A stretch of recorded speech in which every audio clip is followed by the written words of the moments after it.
So welcome back to my channel. This is Gamer Dom, and yes, patch 9.18 went live last night, or early hours this morning, Thursday morning, on the European server. I believe it also did on the Russian server.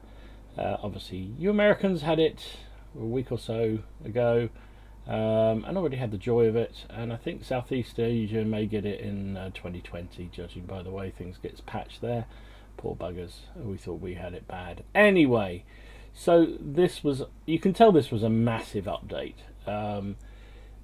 because for the first time I can recall, they actually took down the servers for 6 hours last night. So on the European server, or in the UK, the game shut down at midnight and didn't restart until 6 o'clock, which is a bit of a bugger if you're a person like me that only gets a chance to play at that sort of time of night, but hey, never mind, it's for the greater good, isn't it? So what to expect? Well, first of all, you go into the garage and it all looks a fair bit different. First thing to say, if you were if you have got a premium account and what have you, you're being credited for an extra day because of that server downtime, so bonus all round, so we don't lose out on anything like that. So big changes, big changes in this patch. So taking it from the top, light tanks, tier 10 light tanks into the game. So you can see here, frantically just before the server went down, managed to buy the T49, and the reason for doing that was that becomes a tier 10, and even though I haven't got the Top Gun yet, that means that I've saved myself an awful lot of credits and experience to own that tank. So let's have a look at the new look tech tree, shall we? So starting with the German tech tree, we now have, well, this hasn't changed, so the Leopard's still there, the VK's still there, but it's lost its nice gun. The Spic is tier 7. Has that lost anything? Yeah, it lost its autoloader, so Spic does not have an autoloader anymore. And now the Spic moves into this Hawk 12 at tier 8, which is new tier 8, and the tier 9 RU251. Let's go back to the tech tree. Here we go.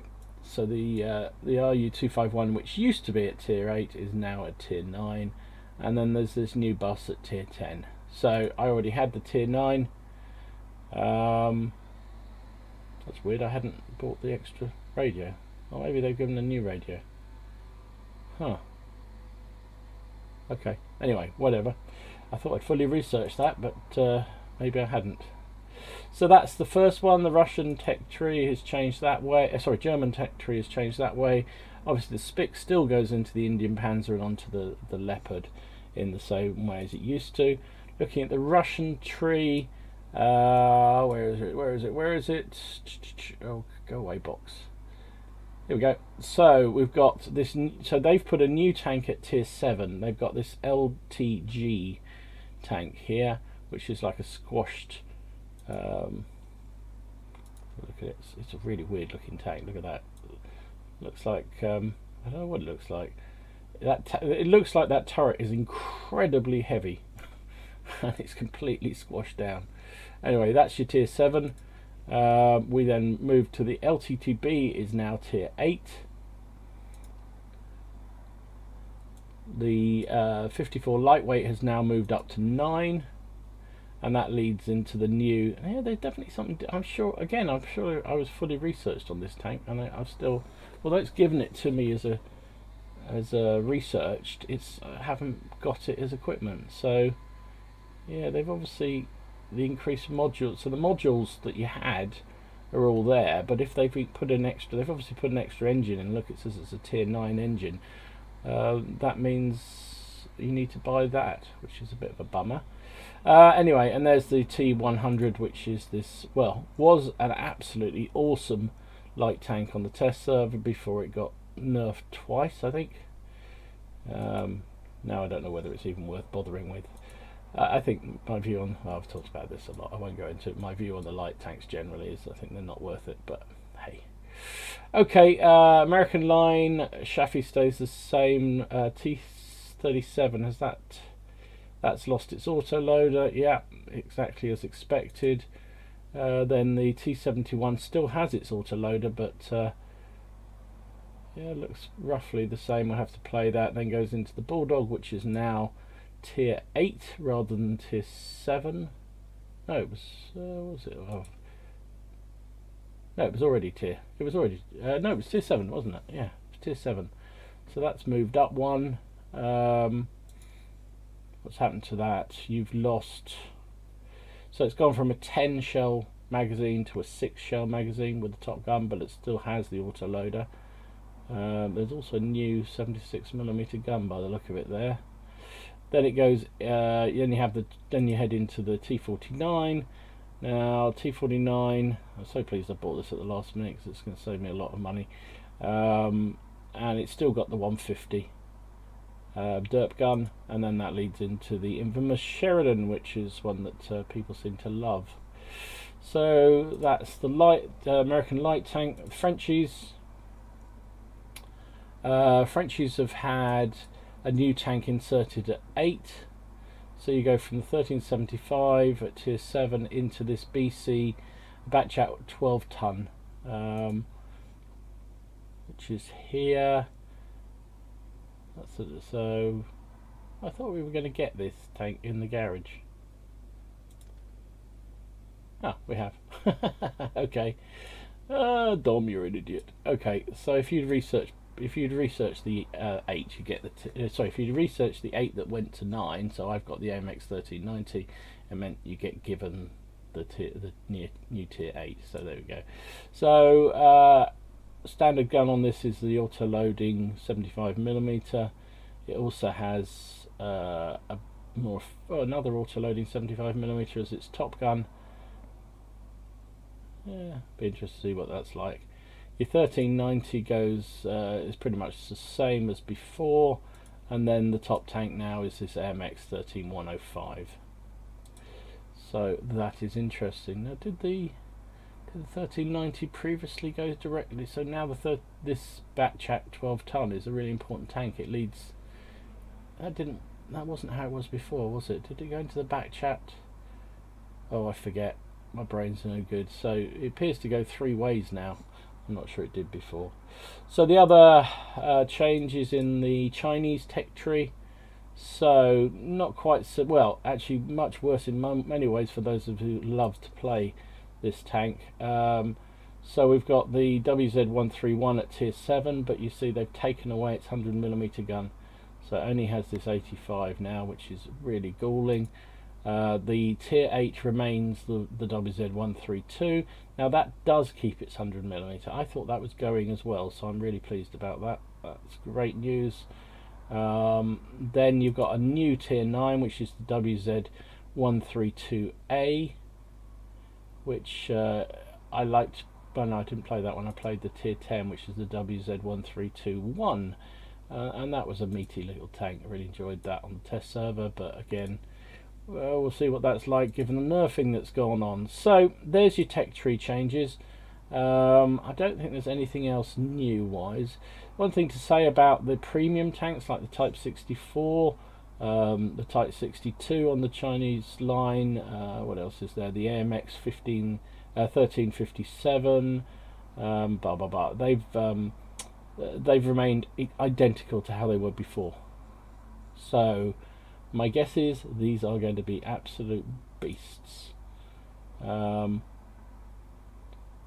didn't get a chance to tell anybody because somebody only told me last night, but if you have this T50, that bumped up a tier, so it went from tier 4 to tier 5. So immediately I bought that, and I'll sell it now and make some extra credits out of that, because anything that moves up the tech tree gets more expensive. That is the law. So that's your light tank changes. So it appears now that I now have, let me have a look at light tanks. Where are we? There we go. Select that, select that.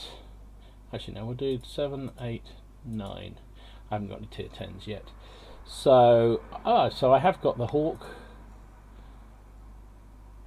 12, which is the German one, because I have the RU251, which is there. Don't know where the crew's gone for that. I've got the LTTB because I own the 54 lightweight, even though I'm crap in it. What's happened to the crews? Hopefully they're all in the garage. That's not changed. So I already had the Bulldog, so now I've got the 49, which is tier 9. So I had the 1390, so they gave me the 12-ton for free, and the Chinese didn't change it at all. So there you go. That's your changes related to the light tanks. So the other big change, of course, in the garage, or not in the garage, but well, there is a change in the garage. You can see this got this new interface saying crew incomplete on everything. Not sure whether I like that. It looks a bit ugly to my mind, but I'm sure there'll be some mods along that we can change that and make it look a little bit better. The other thing to notice that with all the changes to tanks, they've removed all the ammunition, so be careful. Be careful. So this is the ELC. I'm not sure what they've done to the ELC, to be absolutely honest. I know it's been people were moaning and crying and bemoaning the changes to it. Still got the 90mm. I don't know. Anyway, I'm not very good in the ELC. There are some excellent drivers of the ELC out there. I'm sure the people down below can tell me what's changed. It looks a bit uglier.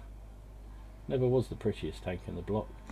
So that's that one. So other things, obviously the matchmaking has changed now. So the aim of the matchmaking, talked about this before, and I'm sure people are well aware of it, is basically to have in 15 tanks, what they really aim to get is that there are 3 top tier tanks, 5 middle tier tanks, and 7 bottom tier tanks.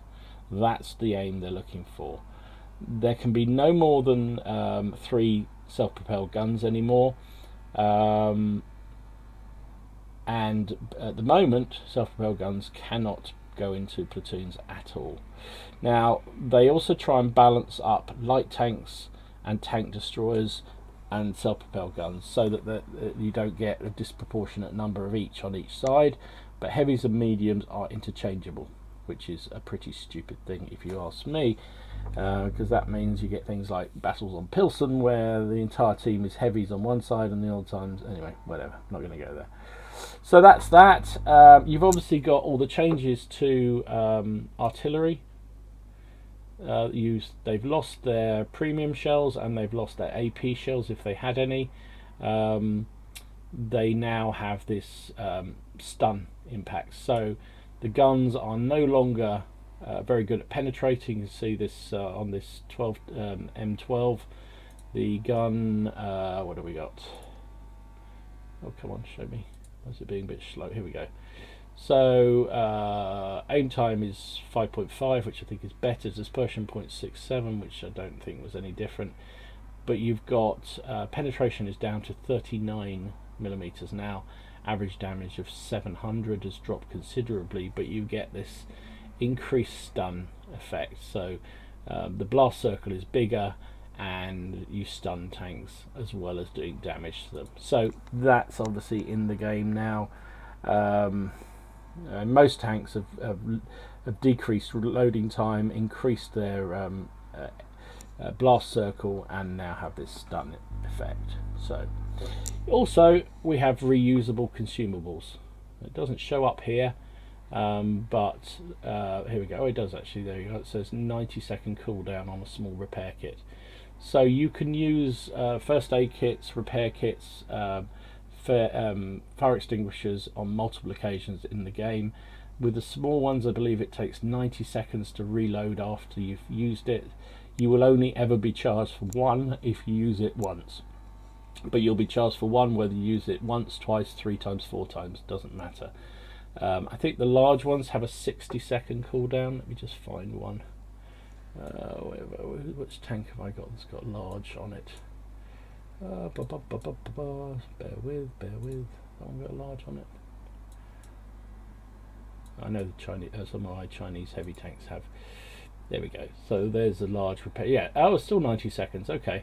So the large ones obviously give you, although they cost 20,000 credits to buy, they obviously give you that increased protection to your modules, anyway, as well as that cooldown period and the fact they repair everything. So and you can use repair kits and first aid kits. Use first aid kits when your crew's stunned by artillery, and it'll instantly cure them. So that's a reason for that. There's all sorts of new awards out there that because the missions have now changed, or have to change because of the modifications in artillery. So there's a lot of different stun at least 6 vehicles. So there you go. That's the reason for that. Lots and lots of reworks of HD quality tanks. Won't go into it here, but there's a great long list of those that have been changed. Now, some of the changes that I hadn't noticed, but people may be interested in. So, in the British tech tree, the Crusader, here we go, used to be a light tank. It's now a medium tank. Do I own that? I do own that. Okay, so it's changed from being light to medium, which is interesting in itself. Don't think it makes a huge difference because it was kind of a medium already. The 88, where is he? Had changes to the gun angling and elevation and what have you. Lots of changes to the artillery, but you know that because of what's happened with the artillery changes. What else we got? I won't go into all the individual changes on light tanks because they are vast and very, very complicated, but I think that's the main stuff in terms of actual tanks that are in the game. Obviously now in matchmaking you no longer have that +3 matchmaking for light tanks. Light tanks now are treated like any other tank, so a tier 5 is treated like any other tier 5, tier 6 like any other tier 6. So you can be top tier in a light tank now, whereas you could never be previously. So that's going to be very, very interesting, and I think some tanks are going to benefit from that, some are going to hate it. Personally, I always liked being bottom tier. I thought that was kind of fun. It was there was no real pressure on it. You could no real pressure on you. You could just enjoy the game. And there was extra experience because if you hit higher tier tanks, you do better. So the other change here, the M7 has changed from being a medium tank to a light tank, which is a good thing because it already was. That's the American tier 5. I was going to say medium tank, but it's actually a light tank because I just said that, you idiot Dom. So another thing to notice, which I kind of like the option of, so it tells you quite clearly what's incomplete, but and what's in battle, and when you're in a platoon, it tells you tanks not available, so you are not able to do mismatched platoons anymore. Everything has to be the same tier, and also obviously it won't allow you to choose artillery.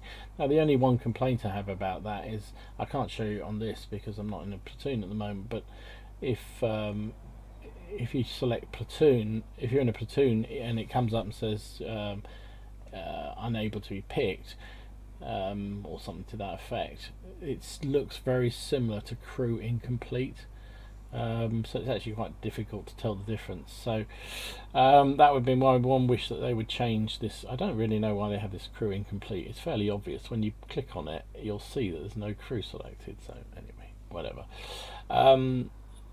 What would also be lovely if when you're in a platoon and somebody in the platoon chooses, say, a tier 6, it should filter automatically so as though you click that button effectively, and then only those tanks be available. That would be nice, but maybe that's for a future patch. But yeah, I don't like this crew incomplete, but I do like the fact that it automatically tells you which tanks you are able to pick when you're in a platoon. That's kind of cool. So GG. So on the subject of matchmaking, so my experiences this morning, I played 13 games in total, unlucky for some, probably finished up about even, to be honest, but of those 13 games I only once was top tier, and that was in a tier 9 matchup. 3 times I was mid tier. So remember, the ideal matchmaking they were looking for was 3 top tier, 5 mid tiers, and the rest. So 7. Is that right? 3. Yeah. Bottom tiers. So 3 times out of those 13 games I was mid-tier. That was a tier 7, a tier 6 and tier 5, so good spread. And 4 times I was bottom tier, so that was in a tier 8, a tier 7 and twice in a tier 6. So that doesn't tell the whole story. So a couple of the times when I was mid-tier, there was actually only 2 top tiers, which I was surprised about. I didn't think that was an option. So it was 2 mid-tier, 2 top tier, 6 mid tier and 7 bottom tier, which I didn't think was a thing. Also obviously that number doesn't add up, so of the other 13 games I played, 3 times every tank was the same tier. So that was twice it was tier 7 and once tier 5, so every tank in the whole game was the same tier, which was fine. And then twice we were mid-tier, where there was 5 top tiers and everybody else, so 10 were mid-tier, and that was in a tier 7 and a tier 4 game. So you can see, so much for the matchmaking. In one game in 13 I was top tier. Well, I suppose you could count the 3 where we were all the same tier as being top tier as well. So 4 times out of 13, which so much for the idea that you're going to get those top 3 slots once in a while. So far, based on my 13 games, and it is just 13 games, that hasn't transpired, which is a little disappointing. But one of the things I will say is the map rotation does seem to be better. They've put some work in around, so you shouldn't get the same map repeatedly when you're playing, and that seems to be working. I haven't kept a record of the maps that we've played. I should maybe have done that, but actually that's been a fair spread, I think, on the whole, which is nice. Although, please Wargaming, we need some more maps, please. Some nice mixed terrain, openish type of maps, please. Please, pretty please. So overall, first impressions of the new patch. I haven't got a problem with the matchmaking. That seems to have worked pretty well. I am annoyed that every game we play there's 3 artillery. I mean, I think one game out of 13 I played today there was 2 artillery. Every other game has had 3 artillery. When they concentrate their fire on you, it is hellish. And there are still one-shots happening. They may not be as common, and it's certainly against sort of lighter arm things, but you will still get slapped by the artillery, so don't think you won't. That will still happen. And because they seem to fire more rapidly and have a much bigger blast circle, it seems worse somehow. So I was just playing a game in the T28 concept, which is a big slowish thing, and I was focus fired by 3 artillery, and I just got bang, bang, bang, bang, bang, and it just couldn't do anything. Now I got myself in an awkward position, but the trouble was, once you're in that awkward position, it's almost impossible to get out. You know, I used my repair kit, I used my crew med kit, but then you got a long cooldown to wait for that to come, so to be reusable, and of course you get hit by multiple artillery. You used it first of all to repair and get going again, and then you get slammed by another one, and you haven't got anything for 90 seconds to move again, and then you know, you just history. So artillery is still a thing. It's still going to have to be something you're going to have to watch out for. You can't ignore it. You still need to play safe, arty safe, and good arty players will find you. Now they can't necessarily coordinate their activities in a platoon because of this stupid rule, but they can still work together. So yeah, that's a bit of a nightmare. One thing I will also say about the artillery thing: a couple of times I was platooning with the guys playing this morning, and number of occasions one of us said, "Oh, I fancy doing some arty," and you just couldn't, and that was so frustrating. Because you just cannot do it. So yeah, early impressions are reasonably favourable. I don't mind it at all. but then I didn't really see there was much need for the changes as they brought in. Now I haven't played that many top tiered games yet. I played my lights a fair bit just to see what they're like, and I haven't played any of the new lights yet, so we'll have to see what transpires. But yeah, I mean, apart from the fact 13 games and only one top tier, which doesn't seem quite right, otherwise, yeah, reasonable. I'm sort of just slightly thumbish uppish, if that makes sense. Absolutely doesn't, Dom, does it? You're an idiot. Anyway, this has been Gamer Dom. I thought you'd appreciate just having a quick look at the server for those that haven't managed to update their program yet and haven't got on to play it out. So this was just my first sort of hour and a half, 2 hours of playing. I'm sure there'll be plenty more games to follow, but anyway, hope you enjoyed it. If you did, give it a like and subscribe to the channel if you haven't already done so. In the meantime, enjoy your games and have fun when you finally get on the new server. I hope you enjoy it and enjoy yourself. It is just a game after all, so try not to take it too seriously. Gamerdom out.